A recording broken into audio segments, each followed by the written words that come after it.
Well, thanks, Katie, for that introduction, and thank you to Greenleaf Communities for the opportunity to present today. So as Katie said, my name is Maria Boerngen, and I'm an assistant professor of agribusiness at Illinois State University. And I'm going to be sharing today with you what we've learned after 4 years worth of work here, examining farmers' perceptions of nutrient loss issues and the level of concern that they place on those issues, and also what they are doing in response to those concerns. So I want to tell you just a little bit about myself. If I can get my slide to go, there we go.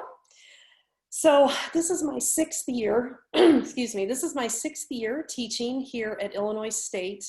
It's my 15th year in the classroom though. I spent my first 9 years of my career at Lakeland College in Mattoon, Illinois, where I was the agribusiness faculty member there. At ISU, I teach classes on things like farm management and ag retail management, commodity futures and options, price analysis, and international trade. So a variety of undergraduate and graduate courses that I teach. And then I am developing a research program, as Katie mentioned, based on farm management, on-farm decision-making, so how farmers access and utilize information in the management of their operations. And then I also do a lot of work with the Scholarship of Teaching and Learning, which is basically how we improve the overall student learning experience. And as part of that, I try to integrate students into my research to the degree that I possibly can. So I'm going to actually talk about a couple of those students as I move through my presentation today. For the last 4 years, I've been fortunate to be a member of the Data Intensive Farm Management Team, or DIFM, which is a project that is headquartered at the University of Illinois, just 45 minutes from where I'm located here in Normal, Illinois. But it involves collaborators from several other institutions. It's a very multidisciplinary team. We have people who are water quality specialists, we have agricultural engineers, agronomists, and ag economists. And we have people doing a variety of work in this very large project with a lot of moving parts on things like monitoring water quality as water is running out of farm fields. We have people working on various types of sensor technologies. And then we have field scale labs, these whole farm checkerboard field trials where we're looking at different combinations of seeding rates and fertilizer application rates to gauge the impact of those different combinations on crop yields and on ultimately the farmer's bottom line in the form of per acre profit. So those experiments involve a lot of farmer participants. They implement the experiments utilizing their own equipment with prescriptions that are written by people at the University of Illinois. The data are theirs to do with as they wish as they're learning about what works well or maybe not as well on their own farms. And we've had trials in several different states as well as in Brazil and Argentina, and actually a trial or two in Africa. Most of these trials have focused on corn, though there have been a few with soybeans, wheat, barley, cotton, as well as sugarcane. So like I said, it's a large project with a lot of moving parts. Now, my particular role in DIFM has been to look at issues related, as I mentioned before, to nutrient loss and how farmers are interacting with that issue. And so this issue of nutrient loss has really gained a lot of traction as a result of the Gulf Hypoxia Action Plan that was released in 2008, where each of the 12 states that are part of the Mississippi River Basin, including Illinois, were challenged to implement a state-level plan to reduce nitrogen and phosphorus runoff. Because each of these 12 states have waterways that ultimately feed into the Mississippi River, and then that runoff finds its way down to the Gulf of Mexico and contributes to the Gulf hypoxic zone, or that dead zone that I'm sure we've all seen satellite imagery of and heard about in various ways. So out of the Gulf Hypoxia Action Plan came the Illinois Nutrient Loss Reduction Strategy, which was released by the Illinois EPA in 2015. Now, this strategy provides a framework for voluntary nutrient runoff reduction. There's no mandate to it, but it provides a framework for voluntary reduction. And the strategy addresses non-point as well as point sources. So point sources for pollution are things like industrial wastewater coming out of facilities where you can clearly see where that pollution is originating. Non-point sources are things like urban stormwater runoff and agricultural runoff, surface drainage, or drainage through field tiling systems, where it's not nearly as easy to pinpoint the exact origin of the pollution. But the strategy recommends some best management practices for agricultural producers as ways to try to mitigate and reduce the amount of nutrients that they're losing from their farm fields. So some examples of those best management practices, there's a category called edge of field practices, things like bioreactors, buffer strips, and end of tile wetlands. These are different ways that we essentially put a filter at the edge of the field, and as the water drains out, the filter catches the nutrients as the water makes its way into streams and rivers and ultimately down to the Gulf of Mexico. Cover crops are another large category of best management practices recommended in the strategy. In fact, the Illinois Nutrient Loss Reduction Strategy recommends the adoption of cover crops on 100% of tile drained acres in the state of Illinois, which I think is a pretty lofty goal, but nevertheless, the gauntlet has been thrown down by the strategy for further adoption of cover crops. And then there are a lot of attention being given to the timing of nitrogen fertilizer application. The strategy recommends things like splitting your nitrogen application between the fall and the spring, or only applying nitrogen in the spring, getting away from fall application altogether, where the nitrogen is more likely to volatilize and be lost. Or adopting a 3 application system, 40% of nitrogen applied in the fall with a nitrification inhibitor, 10% applied in the spring at planting, and the remaining 50% in the summer as a side dress application. So the strategy also has set some goals for nutrient runoff reduction. And the first 2 goals, their target is not all that far away in 2025. A 15% reduction in nitrate runoff and a 25% reduction in phosphorus runoff. This is total reduction across all sources, point and non-point, for the state. Now, if you're thinking a reduction compared to what, that's a very good question to ask. We got to know what our baseline is. And so it's compared to the runoff levels between 1980 and 1996, which is the baseline that's established by the Gulf Hypoxia Plan. Now, in the state of Illinois, we have an excessive monitoring network focusing on some key watersheds and 8 major rivers in the state, which are the Rock River, the Illinois River, the Kaskaskia River, the Embrah River, the Vermilion, Green, and Little Wabash Rivers, and my favorite, the Big Muddy River, which cuts my hometown of Murfreesboro, Illinois in half in extreme southwestern Illinois. But these 8 rivers really cover the full geography of the state, north to south and east to west. Now, we have a unique challenge in Illinois when we look at land tenure. And what I mean by that is, are we talking about owner-operated acres or renter-operated acres? And so our land tenure situation in Illinois presents some unique challenges when we start thinking about farmers' willingness to adopt some of these best management practices. So in our state, we have a high proportion of farmland acres that are operated by a renter as opposed to being owner-operated. So nationally, about 40% of all farmland acres across the country are operated by a renter, but in Illinois, that number is closer to 60%. We have a competitive land market in the state, whether we're talking about people buying farmland or renting farmland. Anecdotally, you'll hear about what I kind of call neighbor wars, where, you know, if ditches aren't being mowed very well, or weeds don't look like they're being well controlled, or if yields have started to fall off in some farm fields that are operated by renters, sometimes a neighboring farmer who might want access to renting that ground if it becomes available might just, you know, make direct contact with the landowner or with the professional farm manager acting as the owner's agent to kind of put in an early bid for a future opportunity on that land.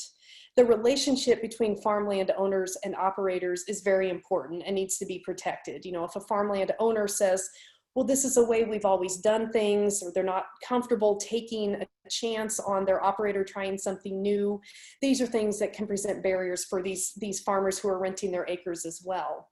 Of course, there's always a learning curve when you're trying to implement new practices, and there's a cost of establishing these best management practices. And again, this is all exacerbated in the state of Illinois, where most of our farmland leases are written for a 1-year term.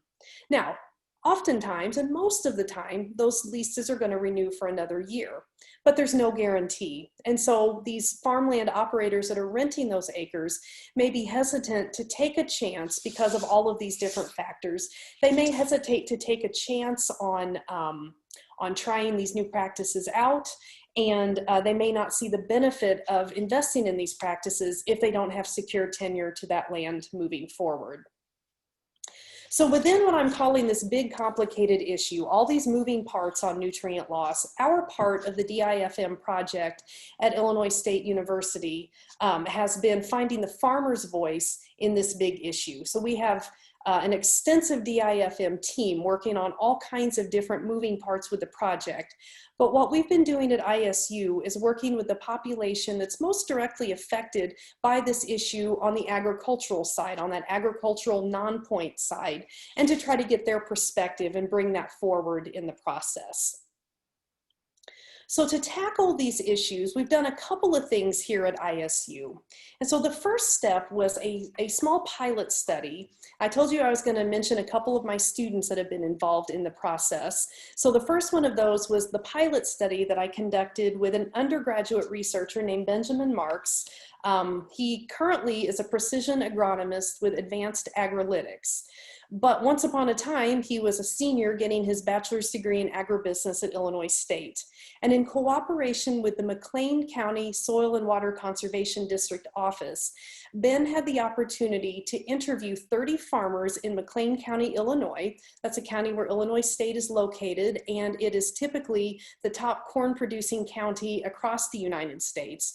So we thought it seemed like a pretty good place to get started as we were trying to just have some conversations with growers about how they were viewing these issues. So Ben utilized what's called a customer discovery approach. This is an entrepreneurial startup business model that was developed by somebody at Stanford University, where instead of, if somebody's wanting to start a new business or go into a new market, they don't go in assuming that they have all the answers and know what the customers want and need. They try to get the customer's perception of the problem or opportunities in that market and kind of let the customers that they've identified kind of guide the direction that they go. We applied that approach here, where Ben went in assuming no pre-existing knowledge about these issues. He knew things about the issues, but he didn't make that clear. He came in very open-ended, very, very open-ended to hear what the farmers had to say. And he conducted these interviews to see where the interviews were going to go. So some of the key findings that Ben had that came out of his interviews: 83% of his participants acknowledged that they were concerned about nutrient loss. 63% said that they had adopted some of the best management practices, and 47% reported that they were familiar with the Illinois nutrient loss reduction strategy. Now, it's interesting to me that more of them reported they had adopted the practices than what they reported familiarity with the strategy, which makes it clear that farmers know about these practices kind of independent of the strategy in many cases. Now, at this time, these interviews were done in 2016, late in the year, and very early in 2017. The strategy itself was relatively new. And so the low level of familiarity specifically with it really wasn't all that surprising. But this gave us a baseline to develop a larger quantitative, larger scale study, which is the next step in what we did here at ISU. So based on what we learned in that pilot study and in cooperation with the Illinois Corn Growers Association, I had a graduate student named George Hosselton, who is now a field operations specialist with Indigo Ag. But once upon a time, he was getting his master's degree in agribusiness with me here at ISU. And so we developed and implemented a survey of the Illinois Corn Growers Association members across the state. And again, we did this in conjunction and cooperation with staff and nutrient loss specialists at the Corn Growers Association. So we developed a 24-question survey. We wanted it to be short enough that it wasn't daunting and intimidating and exhausting to complete, but long enough that it would give us some useful information. So the questions addressed things like these farmers' perspectives on nutrient loss, the issue itself, and the strategy, what kind of implementation of best management practices they had already done, those practices recommended by the strategy. We asked about their trusted information sources. You know, our pilot study, which I just had on the screen a moment ago, those participants indicated that ag retail sales personnel were their #1 trusted source of information when they were making fertilizer management decisions. So we wanted to see about our survey respondents if they would report something similar. And then we also collected demographic characteristics so that we could look at how well our survey participants represented the farming population statewide and the farming population nationwide. So we received 762 completed surveys, almost a 20% response rate. You always want a higher response rate rather than a lower response rate, but we were happy that we got as many back as we did. So when we looked at the demographics of our respondents, our survey participants were predominantly male. 97% of our survey respondents were male. They were predominantly 56 years of age or older. That was 77% of respondents. The #1 cited education level was being a high school graduate plus some college, but shy of a degree. That was 57% of our respondents. And 65% of our respondents reported that they rented the majority of the farmland acres that they operated. This group really is fairly comparable to the general farming population in Illinois and across the country. Statewide, 91% of farmers are male. That's 86% nationally. So we were skewed a little bit heavier toward predominantly male respondents. The average farmer age here in Illinois and across the country is 58 years of age. Nationally, 68% of farmers report that their highest education level is being a high school graduate plus some college. And then I already mentioned that around 60% of farmland acres in Illinois are operated by a renter. And so again, our survey respondents were fairly representative of what we would see statewide as well as nationally. Now, some of the questions that we had on our survey were a ranking scale where farmers were asked about, to rank it between very, somewhat, slightly, and not at all. We took out that middle column of, neither agree nor disagree because we wanted to get a little bit more of a commitment one way or the other. And so some of the questions that have results on the screen now were a ranking type of question, as I just described, and one of these was a yes or no. So 97% of our participants rated conservation practices as either very or somewhat important in their farming operation.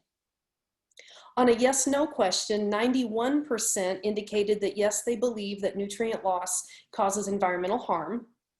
88% are very or somewhat concerned about regulations being implemented that would limit things like the form of fertilizer they could apply, the timing of that fertilizer application, or the amount of fertilizer, that they could apply. 79% are either very or somewhat concerned about the issue of nutrient loss, and 66% are either very or somewhat familiar with the Illinois nutrient loss reduction strategy. Now, this survey was conducted 1 to 2 years after those interviews. And so we see here a higher level of familiarity with the strategy in particular than what we saw with our interview subjects, which really isn't that surprising because, again, when those interviews were done, the strategy was not quite 2 years old yet. So there was more time that had elapsed here and a lot of publicity about the strategy. We have with our survey respondents a slightly lower overall level of concern about nutrient loss than what we saw with our interview subjects. Our interview participants, 83% versus 79% here. But remember that those who participated in our interviews were already working with the McLean County Soil and Water Conservation District. That's how we made contact with them. So we might think of those individuals as already being sort of a pre-existing conservation-minded set of participants.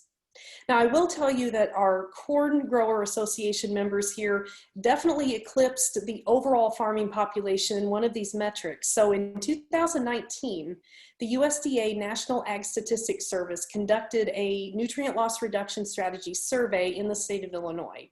And 52% of those respondents reported that they were somewhat to very knowledgeable about the nutrient loss reduction strategy. We have 66% of our participants were either very or somewhat familiar with the strategy. We also looked at some of these best management practices that were recommended by that strategy. And on a yes or no question, 79% of our respondents indicated that they have made changes to their farming operation because of concerns over nutrient loss. Drilling down into a few more specifics, 50% of the respondents indicated that they have adopted one of those edge of field practices. Again, things like the bioreactors, the buffer strips, or the end of tile wetlands. 44% of respondents indicated that they have made changes to the timing of their nitrogen application, moving away from fall application and going in the direction of some of those strategies or best management practices that the strategy recommends, as I previously discussed. And 36% of our respondents indicated that they have adopted cover crops to some degree on their farming operations. So when we think about moving from intention to action, a couple of the things here on the screen probably won't be all that surprising, but we still wanted to measure them just to make sure that relationships held. So knowledge of the Illinois nutrient loss reduction strategy was positively correlated with the level of concern about nutrient loss. Okay, in other words, if you're more knowledgeable about the strategy, you have a higher level of concern about nutrient loss. Cannot say that it's a cause and effect. We can't say which came first, the chicken or the egg, but there's a positive correlation between those two attributes. Again, not all that surprising.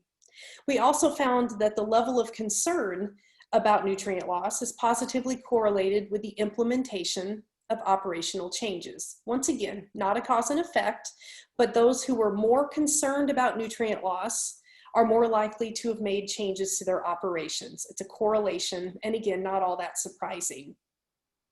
But we also found that among those who have not yet changed the timing of their nitrogen fertilizer application because of these issues, 79% of that group expressed willingness to do so in the future, which suggests that there may be an opportunity to open that door further as we start thinking about the timing of nitrogen fertilizer application as a way to keep more of it in place with less of it running off. Now, when we look at a little bit further some non-adopters of these various best management practices, we also asked, if you've not adopted these practices, why not? And we provided a list of potential causes plus an open end, fill out another reason if you have a different reason, and indicate all that apply to you. So the lack of information is a barrier to adoption for both cover crops and edge of field practices, with 63% of those who have not adopted cover crops indicating that having a lack of information is a reason for that. And same thing for edge of field practices, 61% of our non-adopters indicate that not having enough information is a barrier to adoption. So what they're telling us is they feel like they need more information about these practices. The perceived insufficient benefits from adoption is a barrier to adoption as well for both cover crops and edge of field practices. A whopping 95% of non-adopters of cover crops indicated that they believe that the benefits from doing that won't be enough to justify the implementation. And 38% of the non-adopters of edge of field practices cited perceived insufficient benefits. So they're saying that they just don't think that the benefits are great enough to justify making the move to adopt these practices. Some other reasons that were cited were things like the cost of establishment, and for cover crops in particular, the potential risk of terminating those cover crops in the spring to be able to plant the cash crop behind them. If there's a delay in termination, therefore leading to a delay in planting the cash crop, that's a risk that they're not necessarily willing to take in many cases. We also asked on our survey about where these farmers are getting their trusted information that they use in making fertilizer management decisions, just as we asked during the interviews. So this again was a check all that apply. 73% of our participants, consistent with our interview pool, said that fertilizer or seed sales personnel at their ag input suppliers were their #1 source of information, or the one selected by the highest number of participants. Certified crop advisors were selected by half of our survey respondents, and then university research and extension personnel were cited by 42% of our respondents. Now, I mentioned before about the land tenure concerns here in the state of Illinois. So we did some examination too to see if owner operators versus renters, what kind of differences we might see in their perceptions of these issues and their action. And so the difference that we found are what we see here on the screen. So owner operators are more likely to have made operational changes in response to their nutrient loss concerns. And again, these are individuals that have a vested long-run interest in that land. They have secure tenure to that land. They own it. They can farm it for as many years as they wish. And they're more likely to see the benefit of any investment made in these practices, again, because they will be farming this land for years and years to come. Especially considering that in the case of things like cover crops, the benefits may not come fully until you've had that practice in place for multiple years. It doesn't seem all that surprising that a farmer who is going to be operating that land year after year after year would be more likely to make those changes. Our renters, on the other hand, are more concerned than the owner operators about the implementation of regulation. Again, regulation determining things like the form in which fertilizer can be applied, the timing of that application, and the amount of fertilizer that could be applied. You know, again, anecdotally, a lot of times we see nitrogen, for example, as a way to protect yields. Well, landowners have expectations that their farm operators are going to be, operating that land with a good result. And so, any risk where there may be some limitations placed on the use of these fertilizers could cause those renters a little bit of concern. And so again, it wasn't that surprising to me that our renters had a higher level of concern about regulation potentially than our owner operators did. Well, when we kind of sift through everything that we've learned from this study, well, the conclusions that we've reached are what we see here on the screen. We found that our Illinois corn growers are aware of, they're concerned about, and they are responding to the issue of nutrient loss. Land tenure, lack of information, and perceived risk from adopting these practices may hinder further adoption of the best management practices that are recommended in the strategy. Now, there are some steps being taken to try to mitigate some of that. I received an email just this morning about a webinar taking place later this month from the University of Illinois discussing the owner and farm operator relationship as it relates to conservation practices and nutrient loss concerns. But these are things that in the present may be hindering further adoption. And again, ag retailers, because of the trust that farmers place in them and the relationship that they have in seeking information and advice from those retail input suppliers, this group of entities may be influential in advancing further the goals of the Illinois nutrient loss reduction strategy. So with that, I want to thank you for joining today. And again, I want to thank Katie and Greenleaf Communities for the opportunity to present to you today and to be part of this effort. I have my email address there on the screen in case you want to follow up with me later on anything that I've talked about or anything that I didn't talk about that you would like to hear more about. And with that, I would be happy to try to take any questions. So Katie, I'm going to stop my screen share and turn it back over to you. Great, thank you, Maria. That was great, very informative. We do actually, if you want to pull your screen share back up, we had a question on your importance of information slide. So the question is, edge of field BMPs adopted by 50%. Is this respondent group heavily dominated by the farmers that were already working with the conservation district? These practices are particularly difficult to adopt without cost share support. Okay, that is a great question. So this metric comes not from our interviews with the farmers that were working with the McLean County Soil and Water Conservation District. These are respondents that are members of the Corn Growers Association who took our large-scale survey. We did not ask questions about cost share or things like that. And we didn't actually ask them about specific, have you adopted Have you adopted the wetlands versus the buffer strips versus the bioreactors? It was just a general question. Have you adopted these practices? And we gave them the list, and it was a yes or no question. So I agree with you that the cost burden is high for these types of practices. Unfortunately, with our survey, we did not ask them if they had had any cost share assistance with that. And with our farm interviews, again, we weren't asking them about cost share either. So that's a great question. Thank you. And I'm sorry that we didn't include the cost share in our survey. We were trying to focus our efforts to keep it, like I said, short enough to get good information, or long enough to get good information, short enough that it wouldn't turn off our respondents. But that's another thing that I actually personally would like to look at in the future. Thanks for that question. Thanks, and everyone, please, either you can use the Q&A, the chat, or raise your hand if you would like to ask your question live. But I would like to ask Maria, did any of your findings surprise you? Oh, that's a good question too. Yeah, you know, we kind of went into this not necessarily knowing what to expect. We had a good baseline from our pilot study with what we learned from our interviews. But with the survey, one thing that I did find surprising, and I think George did as well, was the high percent of those respondents who indicated that they had adopted cover crops, 36%, which you can see here on the screen.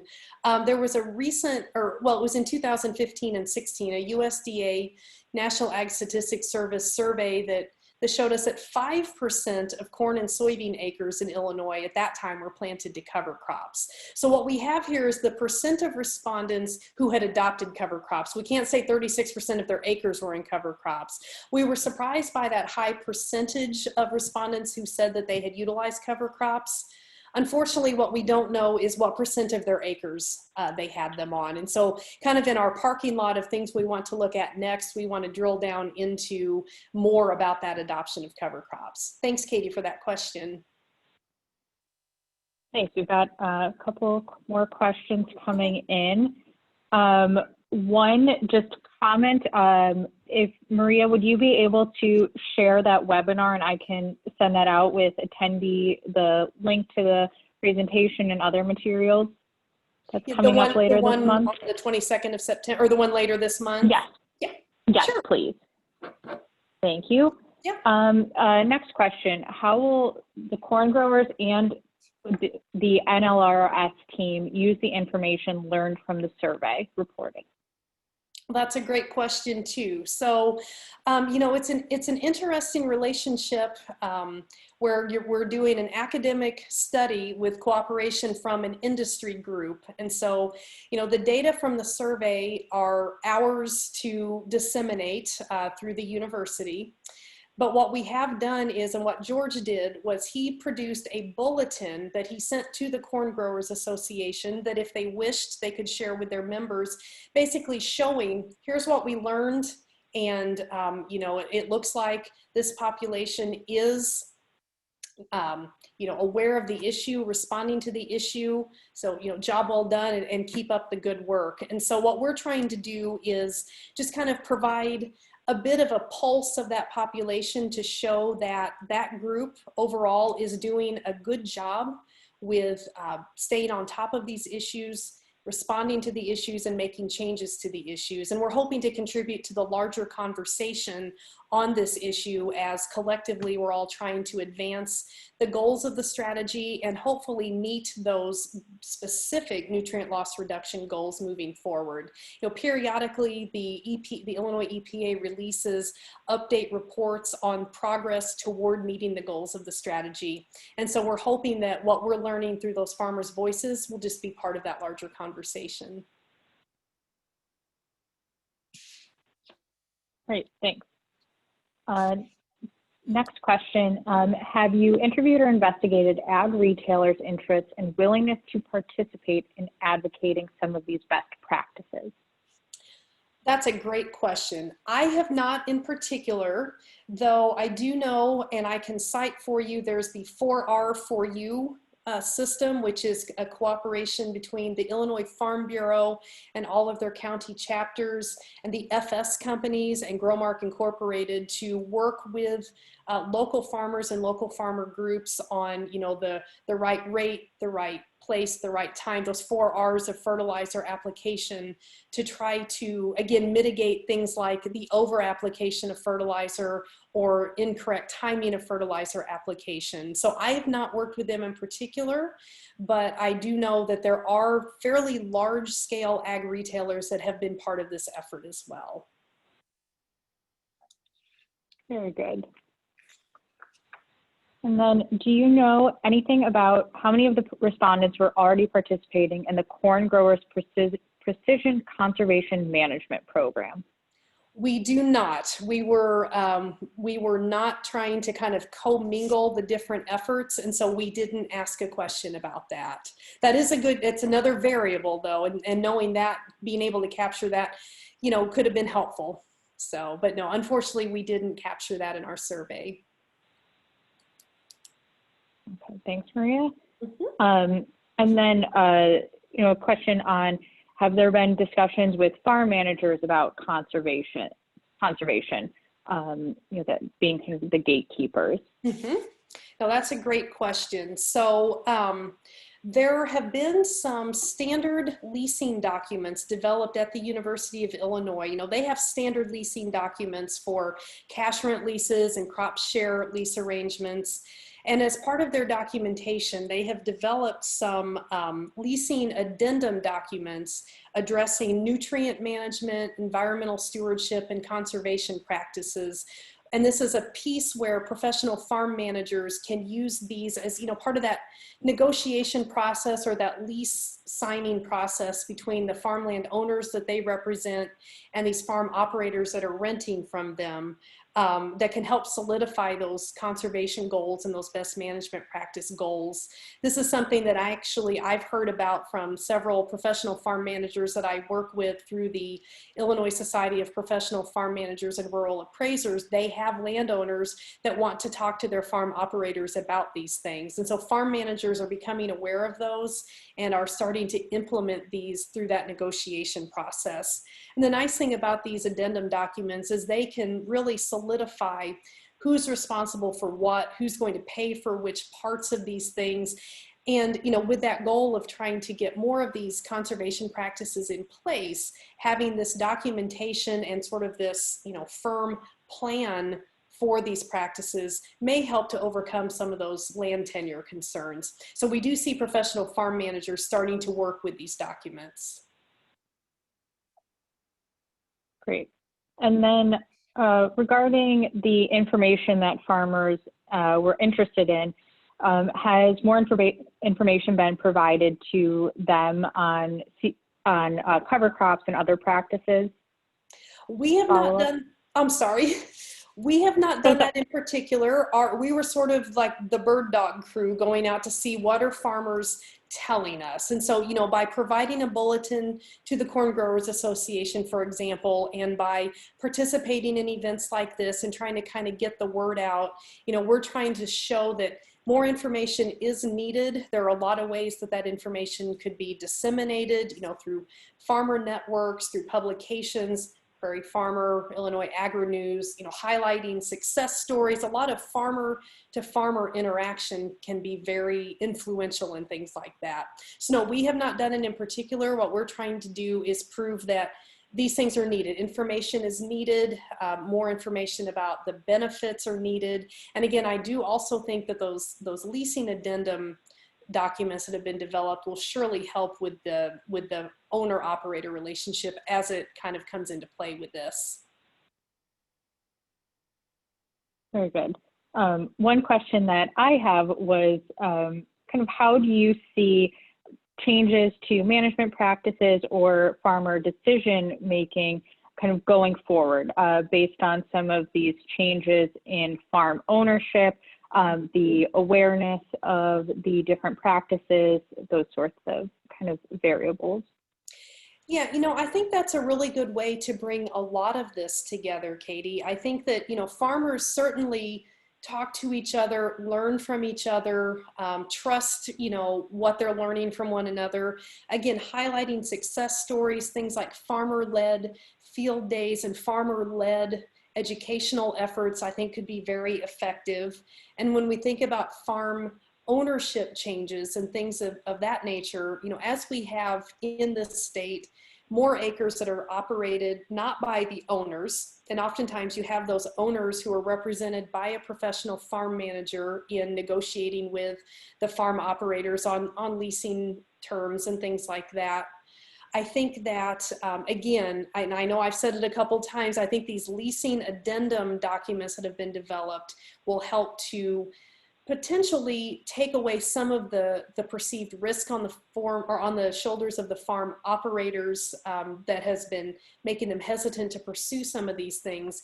Because if you're getting full buy-in from both the operators and the owners, then that can help solidify that business partnership. I think that we'll probably continue to see more renter operated acres, just as farmland is inherited from one generation to another. People become less connected to that farm, and so they have those professional farm managers working with their farm operators on their behalf.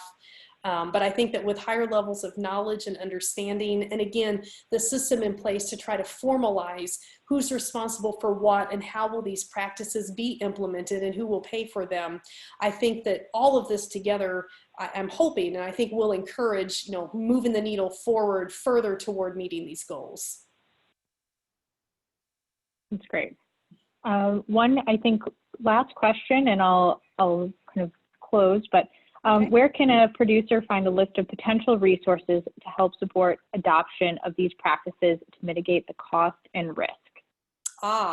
That's a great question. So there are a lot of different incentive programs. For example, the Illinois Council on Best Management Practices. There are some different USDA programs that are involved in implementing conservation practices, but also a farmer that's a member of a producer group, like a corn grower association or soybean producer association or Illinois Soybean Association.